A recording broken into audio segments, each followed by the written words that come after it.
All right, all right. Welcome to the Strong Side Podcast. My name's Mitchell Black. Today I'm your host, and I am with an OG member. Now, before I introduce this member, before I dive into all of our background, I want to let you know that the Strong Side Podcast is back. That's right. We got all the way up to 100 episodes. Well, 99. I think this is number 99. And then we took a little break and we kind of said, hey, what do we want this to be? How do we want to re-envision it? What should the value to the listener be? We've had a lot of great conversations about it.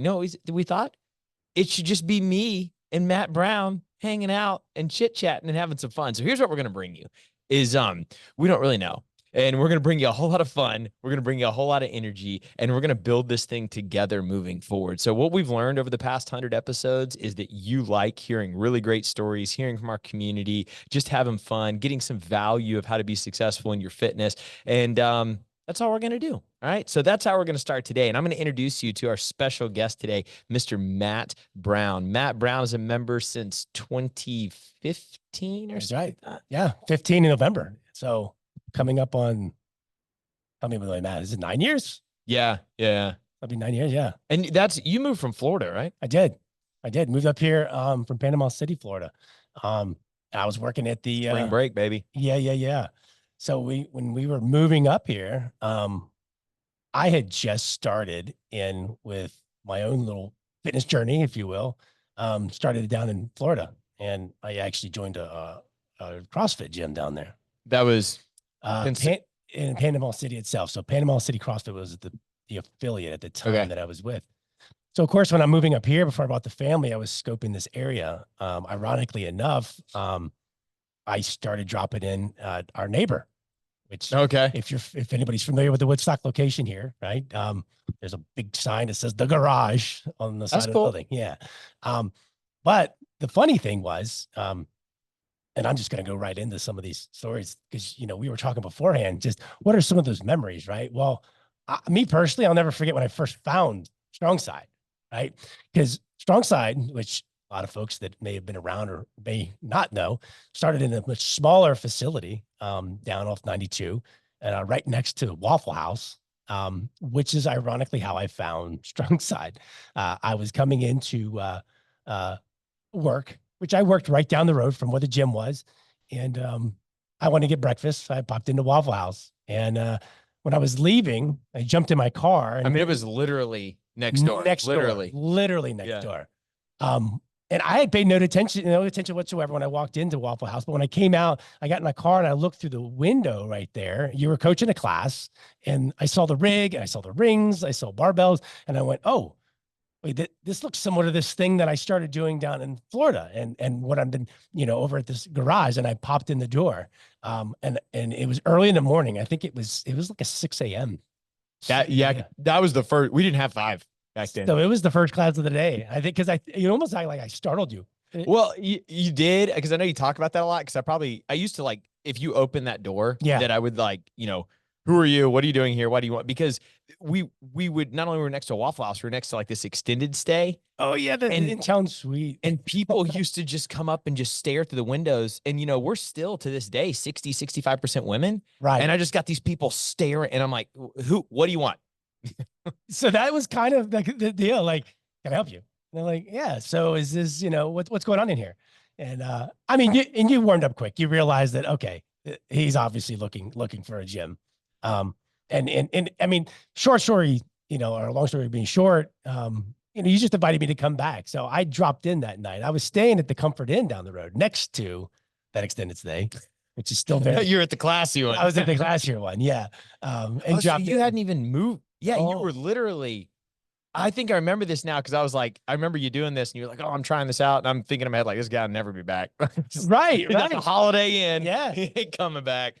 No. And then, I dropped in, I loved it. I think I even told you, I'm going to be gone for a minute and I'll be back.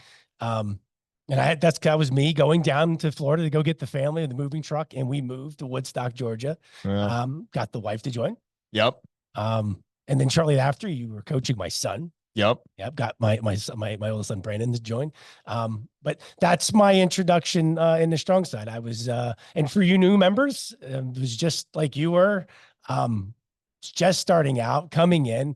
little apprehensive. I had a little bit of experience from coming from another gym that was similar.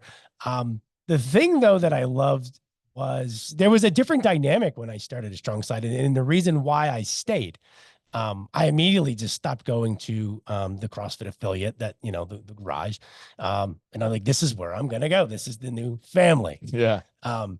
It was just a different environment. It was fun. I mean, and not to say that it wasn't at these other places. There were nice people there. So you're okay. So you're okay. So you're comparing it to like somewhere else. You're not comparing it to what it is now. You're not comparing strong side to strong side. You're comparing. No, and I think we could get to that point. And I think kind of where I stand. Like the evolution of strong side, like where it is right now, is grown exponentially from where it was then too. Because it was, and the beautiful thing about that, and I'm trying to stay on track. But the smaller, it was more niche. It was smaller. There was a loyal group of members. I know that had came with you. 24. Yeah. Yeah. And so it was slowly growing into new members. And as we got kind of indoctrinated into it, there wasn't as much of that rapid growth as we started seeing in the later years. And it was cool for me to be a part of that early on. Yeah.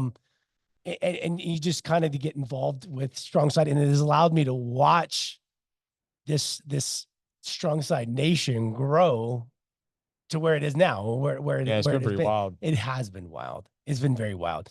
And it is why I like to, is any members that do know me, which ironically enough, as Mitchell introduced me as Matt Brown, but nobody calls me Matt. Everybody in this gym, for some reason, calls me by my full name, Matt Brown. Yeah, I don't know. It's not, I mean, I can, like now we have a lot of mats. Like we joke around, you show up at the class you come to and there'll literally be 3 or 4 mats in the class. You were definitely the only Matt that we had, but maybe it's just like a short name. Matt Rains. Oh, Matt Rains. That's what it was. And that's why to distinguish. And the one person that was funny enough that really used to always call me Matt Brown was Kim. Okay. Kimberly Black, which at the time wasn't Kimberly Black, but yeah, Van Offlin. Right. But always, hey, Matt Brown. And everybody then at the point, everybody called me Matt Brown. But I think it was because Matt Rains, who was a staple at the time. Yeah. There. And it just stuck. We were laughing about it actually a few weeks ago. It was Janelle was in here and Kim, we were laughing about it. Like, just why does everybody just call me Matt Brown? Everybody. That's awesome, dude. I mean, you've been here a long time, and actually Matt is the reason that we even brought back the podcast. What made you like want to bring it back, and where do you want to start the conversation and talk about? I mean, I think what we're doing right now, look, it's a small podcast, right? The people that are going to be listening, there is tens of people. Yeah, going to be listening. That's what I mean. And the people that are going to be listening to this are affiliated with the gym.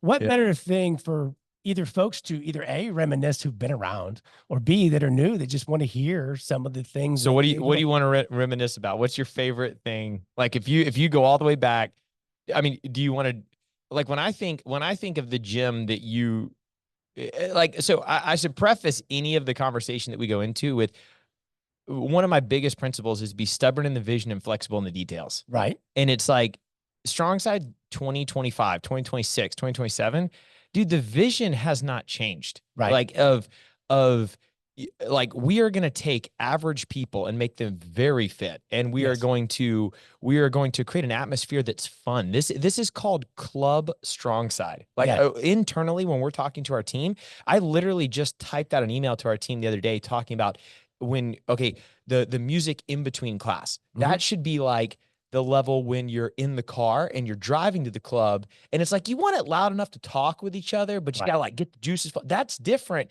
than the music when you're at the bar ordering drinks. Sure. And that's different than the music than when you're on the floor dancing. Sure. Right. Like literally we want to create this fun environment. So it's like, yeah, we used to have, when we started, we had like in total 6 kettlebells and no boxes. You used to do box jumps outside. No dumbbells. No dumbbells. We had no rowers. Our only cardio equipment was running. I remember when you came to the gym, we didn't have a sign. I convinced the landlord to let me write on the window Strong Side, like with Strong Side marker. And he's like, this looks terrible. But it's always been for the people. Yeah. And it's just, it's like, stubborn in the vision, flexible in the details. It looked like X before, and now it looks like this. But we've never not been trying to help Nancy and Matt Brown and all these people just get fit. True. Your vision in making people better. Yeah, that's it. It's it literally in the tagline. And even before I joined, but I've seen pictures of when you at first opened, there's just those few boxes of equipment in the small space. It looks so much bigger on the checkout cart in Rogue. Right. Yeah. And then when it comes in and this is it. I was like, we're getting all this stuff. And it showed up. I was like, man, that money went quick. But it grew. We slowly started adding. I mean, you know what? And you're saying what things pop out in your mind? It's funny that you talk about equipment. Let's talk about equipment. So actually, when I did join, if I remember, we actually had just gotten 4 rowers. Yeah, I remember that. Yep, there's 4 rowers, which did start to grow from there, and you started picking up. We only had 4 rowers, but the biggest equipment that I remember being purchased, I think this was after the 2016. I think it was after the 26 games. We went to regionals, and that year, Salt Bike was like a major sponsor, bro. Right? Yeah. So you jump off and bought 4 assault bikes. Yeah. And Mitchell, like with the new toy, we get these new bikes in, and you literally program those freaking bikes every day for like 3 weeks, all kinds of variations of these bikes. And the thing about it is we were just so excited, new equipment. It's new. And they're using these at regionals. They're using them at the games. And we want to be these awesome athletes, you know, because in our head, we think we are. We just jump in on these bikes and we're going balls to the wall on these things. We didn't know that these were the devil in disguise. No, man, nobody did. I remember it was a trick. Nobody had ridden them at regionals. None of us had. Right. And for those of you guys who don't know regionals, like before CrossFit got to, I mean, it's just, you know, out of control now, but like when it was like really blowing up, you used to do this online qualifier called the Open.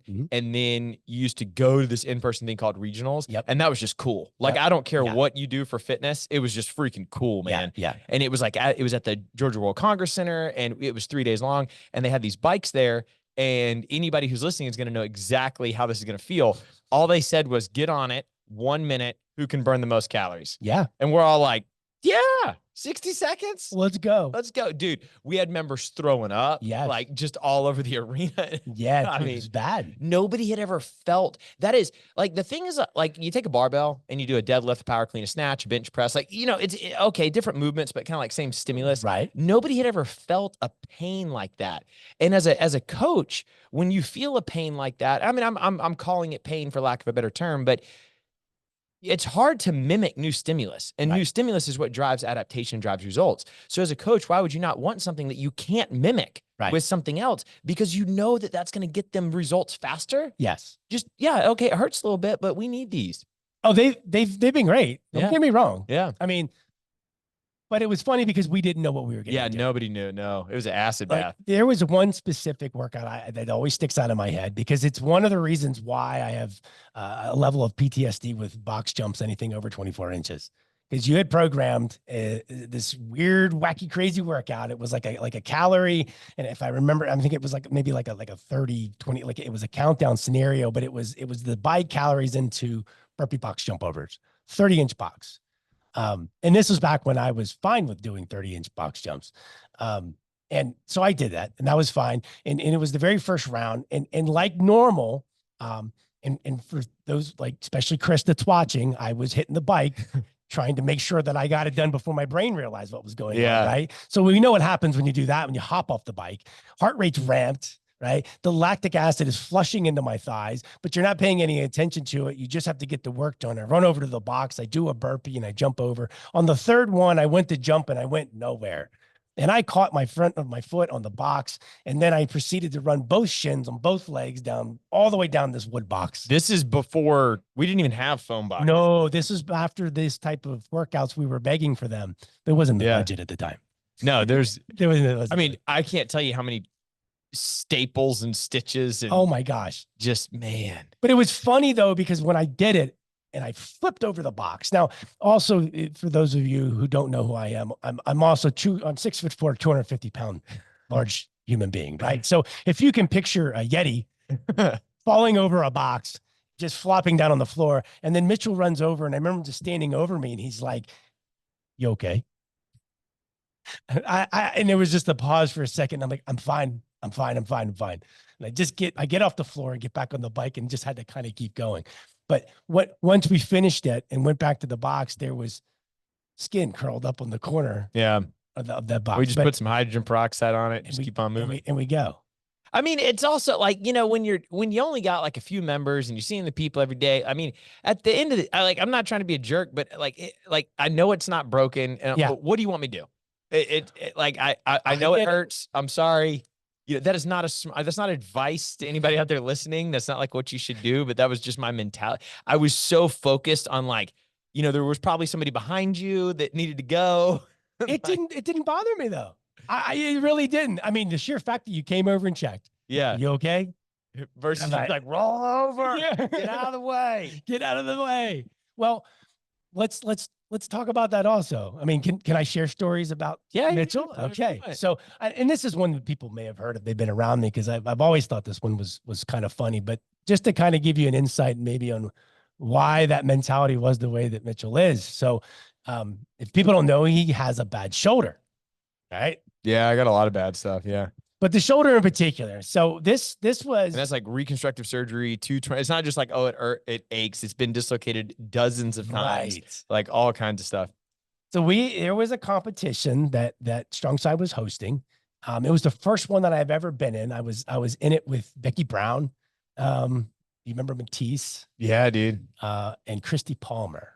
Was this? But I thought you're not. Was this the one where we did the 5K? Nope. No, I can get to that one. Okay. But there was running in this one, but no, it was strictly a team comp. No, I take that back. No, there was an individual, because you competed. Yeah. And you were competing against a redhead lady that was from Peachtree Running. Yeah, Kate. Yep. And that was, I think it was just you and her that were in this particular division, if you will. That were running. I think there may have been other people, but you two were the ones that were in the lead. And during this one workout you were doing, which involved running, and you had to run out and come back straight into pull-ups and shouldered overhead. And shouldered overhead. So you had came back from the run, and I don't remember in particular at what point in the race, but there was that point where you had came back in, jumped on the rig, started doing butterfly pull-ups, and that shoulder came out. Yeah. It came out. And a lot of people don't think realized at first. And Mitchell stopped because he came off the rig, but he didn't yell, didn't say anything. Right. But I mean, it's fully dislocated. You could see on your look on your face, like he wasn't happy. Like something wasn't right. But he proceeded to go over to the rig and leaned against it and pops his shoulder back in. Yeah, because so I tore the two ligaments that keep it from dislocating forward. Right. So when it pops out, it dislocates forward. Okay. So the only way to get it to go back in is you have to roll it backwards. Whatever you were doing, it was studly. It was studly. It was like, and for anybody from my generation, if you don't know, I mean, I'm well into my 40s, so I mean, I come from the 80s, 90s, but like Lethal Weapon with Mel Gibson, there's an iconic scene where he does this, like he dislocates his shoulder, and he pops it back in by just railing against like a pole or something. And it was the same thing, right? But beyond that, you didn't stop. You kept working out. Yeah, you kept going. I mean, it's just like my mentality. Like, I mean, I don't know, man. It's not. I don't know. It's just you got to. And at the time, and this was for me personally, getting to know Mitchell more and more and more, and over the years, getting to know you more and more, working out with you. Yes, there is a different mentality. Like what was it earlier before we were setting up and I was joking, right? Because I told Chris this, Coach Chris, there was a day that you came in to work out with us. And I told Chris, and I'm like, so I'm curious to see what Mitchell we get today. And he's like, I'm like, what do you mean? I'm like, well, if Mitchell has his shirt on, or is Mitchell going to take his shirt off? And I was like, there's a difference. Okay. There's a difference. If he takes his shirt off, you need to get the fuck out. Can I cuss? Yeah, dude. I mean, yeah, sure. It's already done. Sorry. We can edit that out. We can beep it. But you better get out of the way, because that means Mitchell means all business, and he doesn't care who's in his way. You better get out of his way. If his shoulder gets dislocated, he may just pop it in off of you. Like you get out of the way.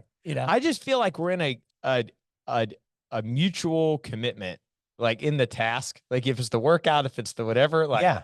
I'm going.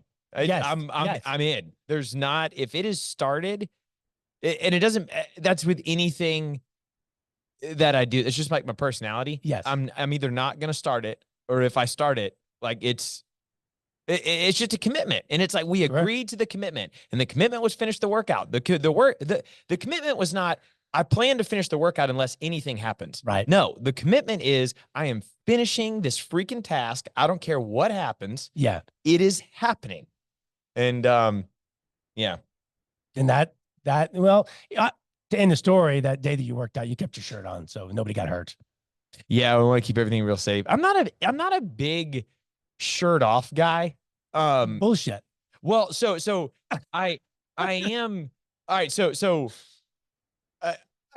I like, all right. So I am, but I don't know. I don't know. No, I gotta go bullshit. No, I would. So I would love to just work out my shirt off all the time. I guess the only reason that I haven't, is because, number one, I used to coach all the classes every day. Like we didn't have any coaches for a long time. Oh yeah. So like I would have to go like right into class. Yep. And I'm like all sweaty and dirty and whatever, and then didn't have showers. Right. So I guess if I had showers and I had the ability to change clothes, then I was rugging it for, literally, I would just show up in the morning, coach all the classes. I'd work out twice a day.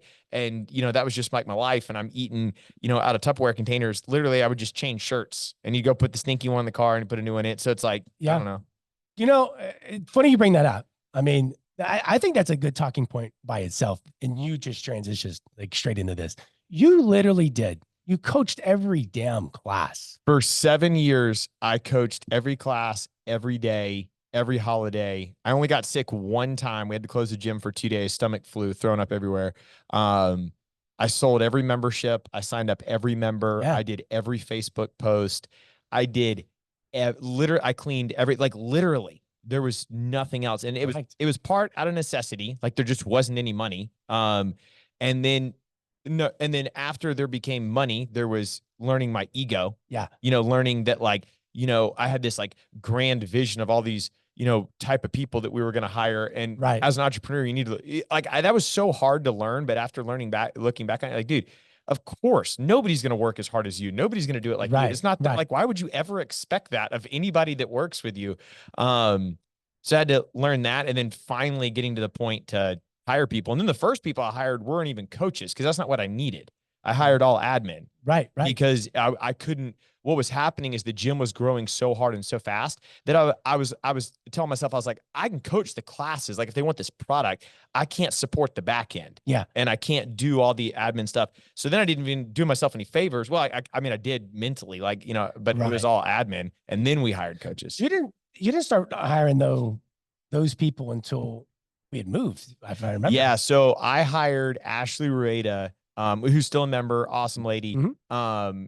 She did all the admin stuff for us, and she was the first full-time salary position, big investment that I made. Yeah. 2 weeks before COVID. She had not even got her first paycheck, and the gym's like, we're closing. And I was like, woo, it's getting weird. That was a weird time. That was no joke, like trying to see with your finger. But wait, wasn't that right before or right after you moved here? Yeah. So we moved here. And so if you're listening or whatever, so we called this StrongSide 3.0. Right. And we had StrongSide 1.0, which is like by the Waffle House. Yep. Then we got kicked out of that location, which was a great thing. We outgrew it. Oh yeah, we did. And then we had to go to our next location. And then when I signed the lease at that location, it was a sublease, and they had told me, they were like, okay, yeah, but it was like 2 years left or something. Right. And they were like, but you have to leave at the end of this because some other tenant had already absorbed it or whatever. So then we moved out of that into here. So now we're at StrongSide 3.0. Right. Opened this in September of 2019. And then the world blew up in March. Yeah. So, 6 months. And, what was so weird about that? Like, we're coming up on 5 years, and I don't know. I feel like it's always going to stick out, kind of like that marker of like, not that it's the same equivalent, but like if you know how people reference pre and post World War II. Yes. And it'll always be that like time frame. Right. But it's so interesting because this is just my perception on it. So in 2008, I started as a trainer in May of 08. Right. And the economy crashed in September. Yeah. And to me, that was actually quite logical. First off, it was very terrible. If anybody didn't live through that and they think 2020 was bad, no. 2008. Yeah. I mean, you were just walking up to businesses that just had a sign on the door like, we're closed. Yep. You know, I mean, they were like, you know, people just not at work the next day because they couldn't afford payroll. I mean, it was the most terrible, crazy. However, what happened to me, like when I saw that Congress, I remember Congress going in to like a big meeting, and I was 19, so I don't know, I don't even know what an economy is. Right, I hadn't even voted. Like I don't know anything. And but I remember they went into this meeting, and it was just like, wow. And they said, we don't know we're going to be out. We're just going to. And I was like, man, we got a problem. Like that's when you know you got a problem, and stuff is jacked up. And then they came out, and they had this plan, and whatever, it like made sense. Right. You kind of get where I'm going. Like, I'm not saying you had to agree with it or not. It was just, wow, things are weird. No, everybody was like, what happened? Let's go into a room for like 2 weeks, figure this out, came out, plan. Okay, cool. 2020, it was like trying to see with your finger. Nobody knew anything. Right. It was all emotionally charged on decision making, like on how people were making decisions. Yes, it was. And it was just like, you know, shut it down. Well, you had this invisible impending doom of COVID. And nobody really understood it yet. Yeah. All they heard COVID, which was probably at that point in most people's mind equated to like the Black Plague. Like we're all dying. It's going to happen. It's happening. It's crazy. And you know, thankfully, I mean, as we, you know, and we've handled it well, I think, as a society. Right. But I remember that time. And I remember you going through this because gyms are a place where it's very communal. So communal places, I mean, they were calling for these like, and it was like, it was so it was if you had to look at all the good. So when I'm talking about COVID, and I'm not trying to monopolize the conversation with COVID, but like, right. I'm not talking about the virus. Like that's not even remotely what I'm talking about, the situation, the whatever. If you, it caused the situation. Yes. That's what I mean. Like when I say, you know, seeing with your finger, I mean, it was an amazing lesson in leadership. Mm-hmm. It was like, to give you some examples, it was, you know, they would put out all this stuff. Like maybe you got to close, maybe you don't. Right. And then it was like, okay, it's federal, but then we're gonna let the state do it. And the state was like, we're gonna do the county. And then the county said, okay, so you have to close. However, and then there would always be this line of interpretation, always, because they didn't want to be in control. Nobody wanted to make the decision for you to close. Right. So they would say something like, I think they told us you have to close. However, unless you can facilitate everybody being 10 feet apart, then you can be open. Because you didn't want me to come back and say you forced me to close or whatever. And what I had to look at is how many people were coming into the gym every day. Right. And when we got down to like 30 something people come in the gym every day, I said, look, forget whatever the government says. I'm going to let my customers tell me what to do. Right. And my customers are telling me that they feel more comfortable staying at home than coming in. Yeah. So let's listen into that, and let's have a conversation around what would best support them, and what we need to do. Because then I watched. This is when you probably did one of the coolest things that I've seen you do, and it was a bold move. But correct me if I'm wrong, but this is about the time that you started lending, for the most part, equipment out to the members. Yeah, so we told all the members, we put together equipment packages, and we had like 125 equipment packages or whatever. And we said, basically, I sat our team down. We had like, you know, admin and like 3 other coaches, and I said, you guys need to imagine that this warehouse we're in, this 5,000 square foot facility, is a 5,000 square foot media production facility. Right. So what we're going to do is we're going to set up one area right here, and we had like a staged area of equipment to run classes. And I said, I want you to imagine right now, this place never opens and we never have more people in here. We're just going to do all digital just for right now. And we rented everything out, and we said, okay, if you rent one of these equipment packages, you're agreeing to pay 100% of your membership. And then if you don't take anything, that's fine. We're going to give you, I think it was like 40% off, but we're going to run 5 online classes a day, Monday through Friday, plus Saturdays. We partnered with the city. We did all this stuff. Right. And we created like a program called StrongSide Night. We did 30-minute classes, 45-minute classes. We did yoga, and we just streamed it all and just got everybody involved. Yes. In what we could do to keep everybody involved. Yeah. I mean, we were writing like handwritten letters to everybody and sending, we had a tagline. What did it say? The fitness never stops. And we got like shirts made. So the fitness never stopped. We mailed them to people. Oh, you know what I remember? Remember when we did the virtual 5K? We were the first people I ever knew to do that. So I'll be honest. And I vaguely remember some of it because this was during a time period, if you remember, with my own work, my real life. I had the boys, I had sports with them. And I think in all of 2019, even though I was a member the entire time, I think I came in maybe 5 times that year. Okay. I always told my wife, she's like, "You're still paying membership?" I'm like, "Yeah, I'm an investor. I'm going back. I'll be back." So, but yeah, during that time period, because as we know, like just during with the COVID piece, I mean, it affected my industry as well. So it was tough. But so even during the virtual time period, some of that's a little vague for me. I made my big comeback. I guess I've been back now for a year and a half, 2 years, like hardcore back, like backpack. But the comeback's always greater than the setback. Yeah. You've lost a lot of weight, got a lot fitter. I was going through a 2-year bulking phase. I love bulking. Yeah. It was a bulk phase. Yeah. A lot of Jimmy Johns. And then we come right back. So so just being full transparency, right? And we're chatting, so that I had actually canceled for the first time ever. Yeah, that was hard. Like that, I was sad. It was sad and hard for me. We could get into that later, but it was to just appease everybody at the time. Dude, I'm with you. So I was like, fine, you know what? I went in, and because remember I was like, "Mitch, you're making me drive all the way to the gym to do this." And he's like, "Yeah, it's policy." This is bullshit, man. So I drive all the way down here, and this is the first day that I met Chris. You had just hired Chris. Like just moved here. Yeah. Hey, buddy. And he says to me, he's like, "Really sucks that we're having to meet in these circumstances." And if you know me, he doesn't know me. And I'm like, "What are you talking about, man? This isn't a problem, dude." And he's like, looking like, "Okay." And I'm like, I said, "Look, I'll be back." But the thing is, I signed my cancellation, and I think I was back within 3 or 4 months. I don't know. But you're not that nobody comes back.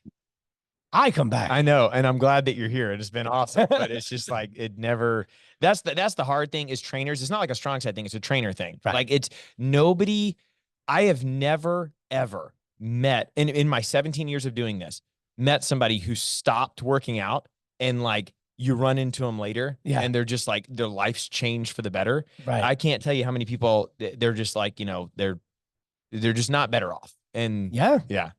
So with that being said, this is good for what my best advice, and I'll give it a bit of advice off of that, especially for new people coming in. And if you just joined, if you've been here for a while, or maybe you see this and you're looking at maybe joining, one, the community is amazing.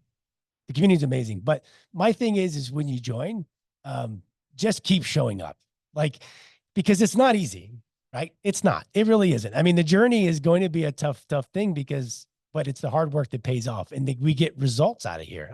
And we could talk for hours and hours. I mean, my own fitness journey of me going from 320 some pounds, and I'm down to 250 now, right? So, but just keep showing up.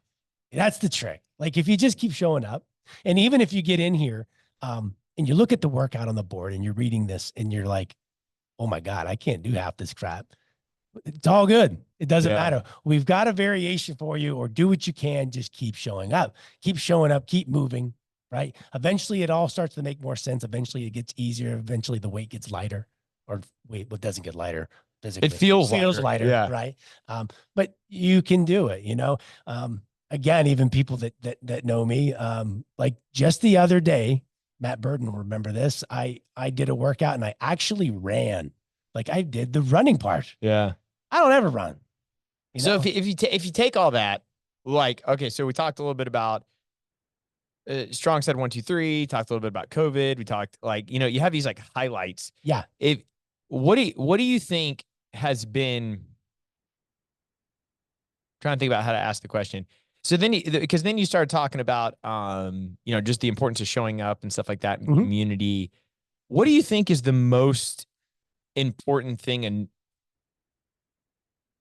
forget new person. What is the most important thing that a strong side member should know about or focus on to be successful? I'm trying to boil down the question. So if it's too broad, no. I mean, it's not, but it also can be probably interpreted by people, whatever that means to them too, right? But the kind of, and I know it seems like a broad question, but to kind of narrow that down, I'll go back to that sign I always loved. I know it's not there anymore, but it was on 1.0, right? Yeah. And I loved it because I am certainly a man of ego. I mean, what did the sign say? You check your ego at the door. And it was on the front door. On the front door. Yeah. And that was a hard lesson for me to start to learn, because when I joined, there was this little group of people that used to work off on the side. Okay. While I'm doing class, I used to go at that time, I think it was a 5 o'clock class. 5:30. Was it the 5:30? Yeah. Cause we did 4:30, 5:30, 6:30, 7:30. So it was a 5:30 class, but there was always this other group over here. It was Rob, Allen, and Matt and Zach. I remember. Yep. And so the ego in me is like, well, what are they doing? Why are they doing different stuff? And then someone told me like, oh, they're the competition. We had a competition team. Yeah, team. And I was like, I want to do that. Like, yeah, man, like that's they're in a different league. And my mind, ego, like, well, fuck that. I can do that. Right. But the reality, I cussed again. I'm sorry, we can edit that out.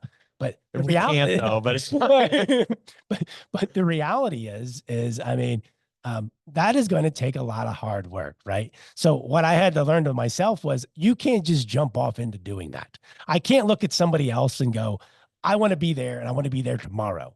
You have to kind of break it down and break it up and figure out, how am I going to get there and what do I need to do every day, right, to get just a little bit better, so I could get to where I can work out with these people over here.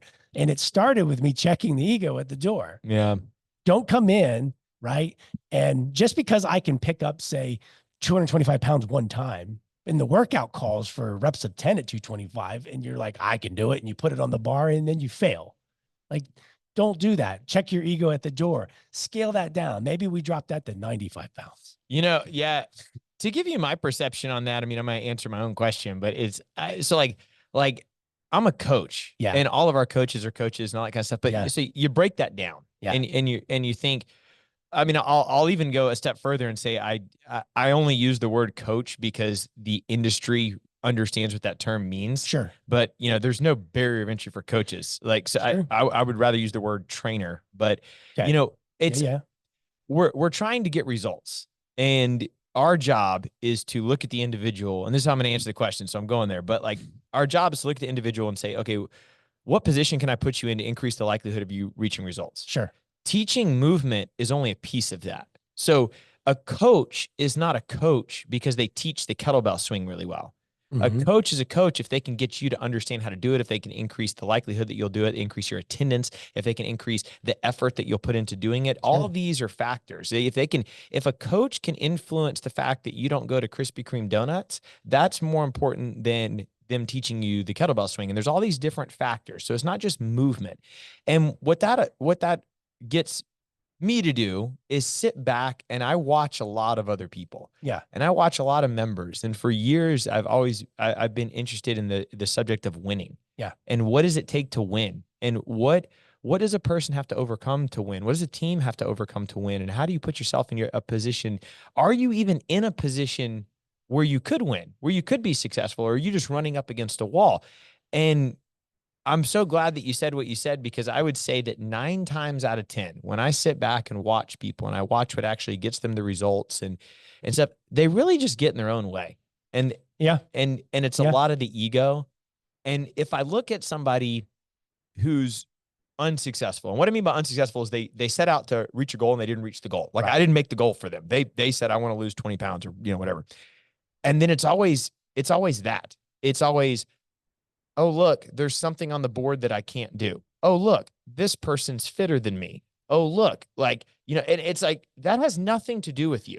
Correct. It has absolutely, this person's life choices to wind up being fitter than you at this present moment has nothing to do with you needing to lose 20 pounds Right. or your goal of why you walked in here. And whatever somebody chose to wrote on a board for that day actually doesn't impact your fitness. Your attitude towards what's on the board will drastically impact your fitness. Correct. And if you can get out of your own way and you can do exactly what you said and just say, look, I'm just coming today. I'm coming. But I got my knees messed up. Cool. Looks like we're doing no knees today, man. Right. Right. And just, it's got to be for you and about you. And I think that whole checking your ego thing is really just making sure that you're okay. I can't tell you how many people never check on themselves, and they're this tired, run down, beat up, broken person with a massive expectation on themselves. But I'm like, dude, your goal is to do 100 push-ups. You're in here doing sit-ups. You know something, when I at work today, and people that know me at work, they always seem to think that I'm the fitness guru, but I'm not, right?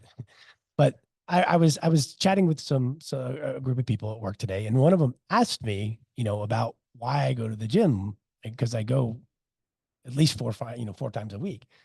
And they asked me, is there like a goal that you have? Like why do you go? Like, what is the end result for you?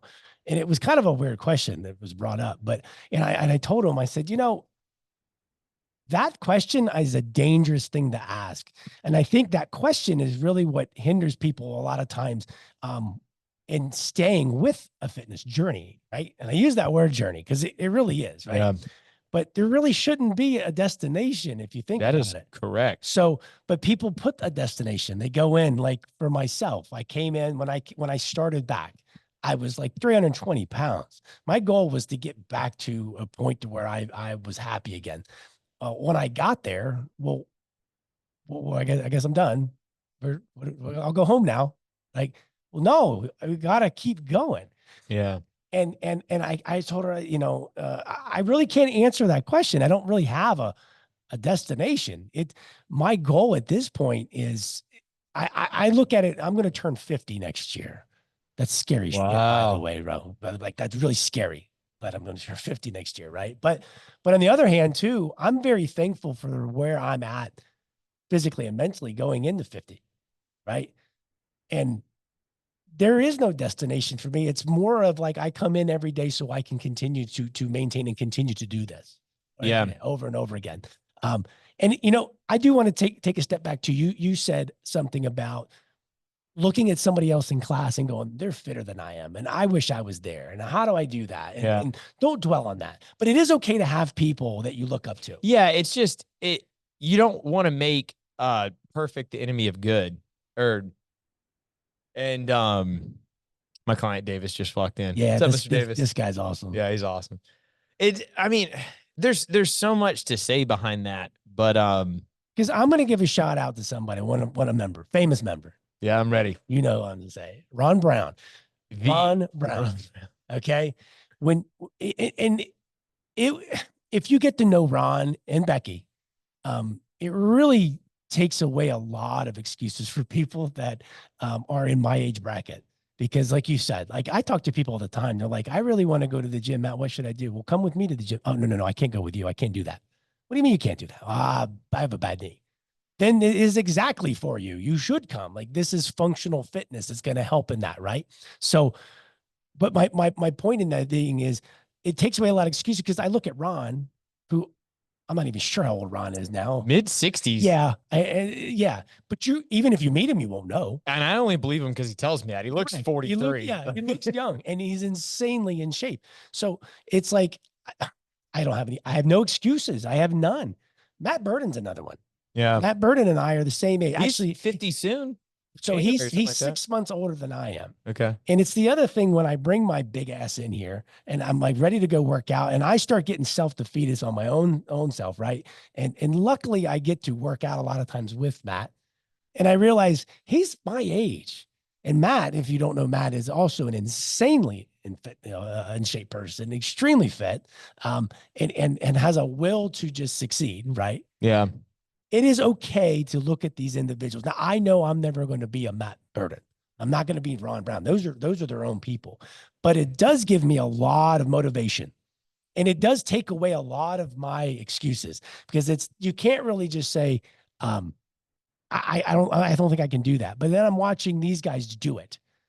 Well, okay, then obviously I can put in a better effort and make it happen. No, I'm with you.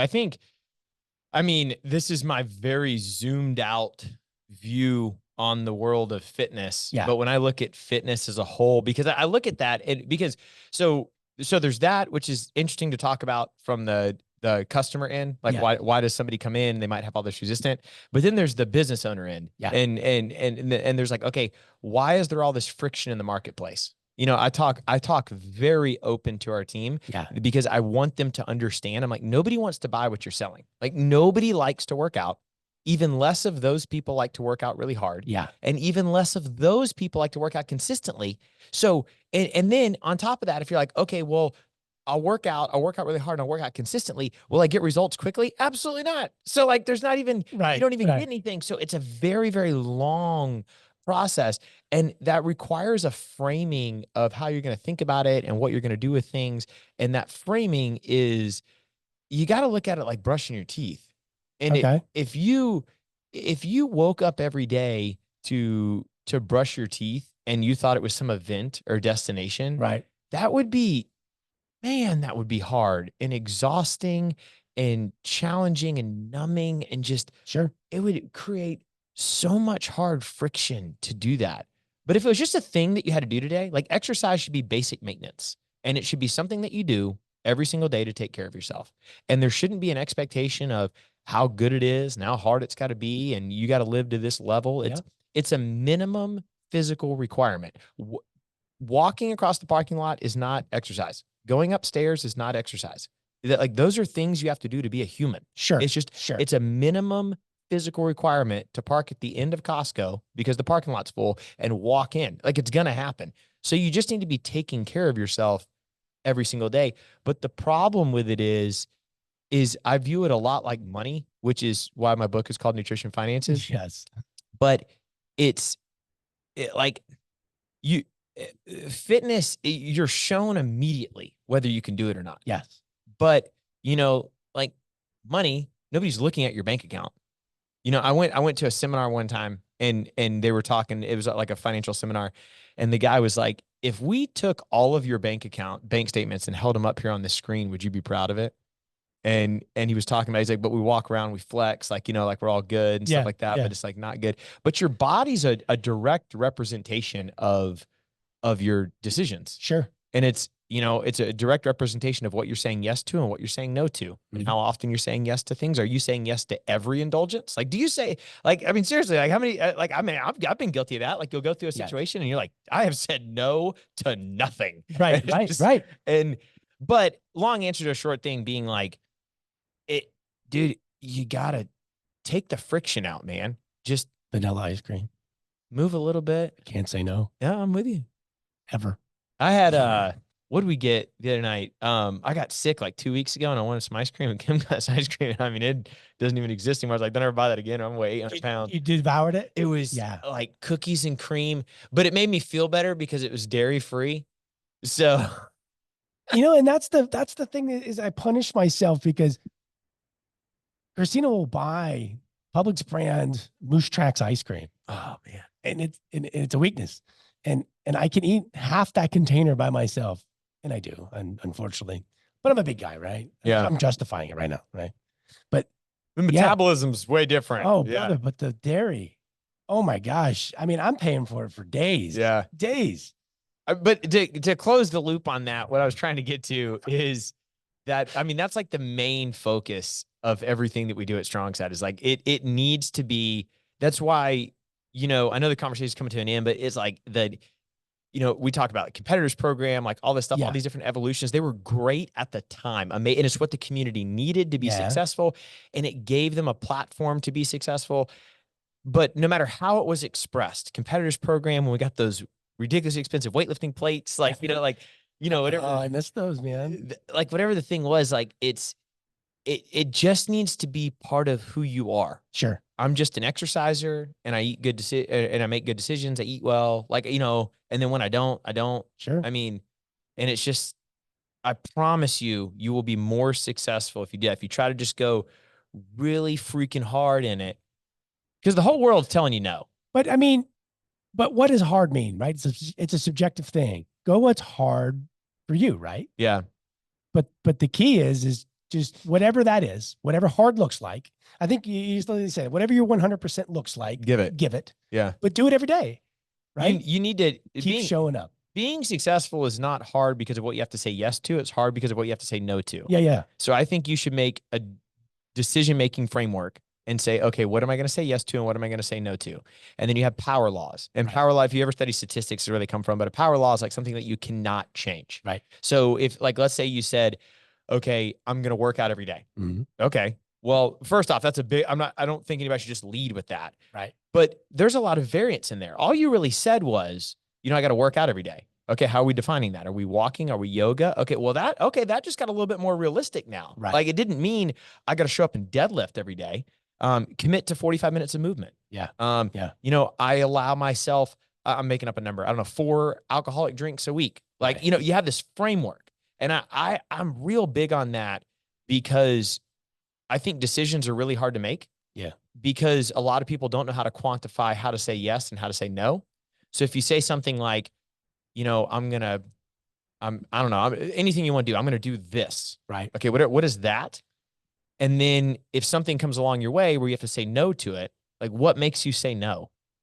And then what makes you say yes? Like, we run into that a lot with business. It'll be like, oh, we should do this. It'd be great for the business. Okay. Okay.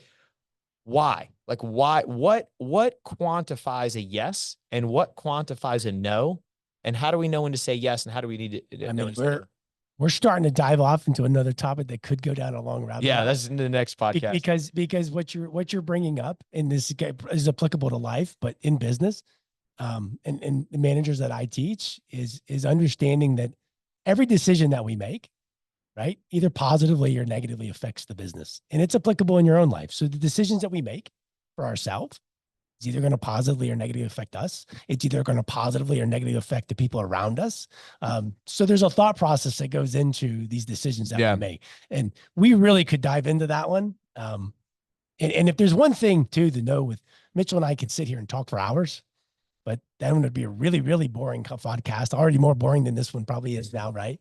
But I think that's a really good topic that we can break some of this stuff off and do these more frequently. Yeah, dude. So here's what I can say is, so this is going to come out the week of the Spooktacular. And what we're really focused on is kind of like just bringing the whole community together. Yeah. We're going to be doing this. We got this like Friendsgiving thing that we're going to be planning and stuff like that. But as the community listening, what I need you to do is, this was just off the cuff. Me and Matt want to hear from you. Yes. Who do you want on this podcast? You guys got my number, you got my email, whatever, hit us up. What's a topic that you want to hear about? Was there something in this podcast where you're like, oh, wait, what? Dive into that more. Like, this was really just to kind of pique your interest. This is about you and for you. So really, whatever content you want, hit us up. And that's what we're going to do. 100%. And I don't even think we have a schedule for this. We'll just put it out there whenever it works. I mean, at least we don't even have a name for this podcast. Because nobody could ever figure out a cool name. It's just the Strong Side Podcast. So somebody give us some ideas. Yeah, there you go. Throw it out there. When this is posted, throw it out there in the comments. Let's get everybody involved. Sweet, man. Hey, well, thank you very much, dude. I appreciate it. That was a good little podcast. Absolutely.